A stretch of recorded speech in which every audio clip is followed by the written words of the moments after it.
ഒരു നേരം തൊഴുതു മടങ്ങുമ്പോൾ തോന്നും ഒരു വട്ടം കൂടി തൊഴേണമെന്ന്.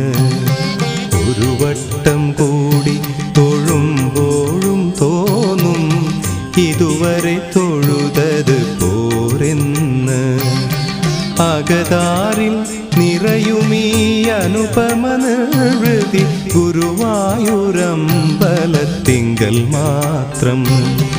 ഒരു നേരം തൊഴുതു മടങ്ങുമ്പോൾ തോന്നും ഒരു വട്ടം കൂടി തൊഴേണമെന്ന്.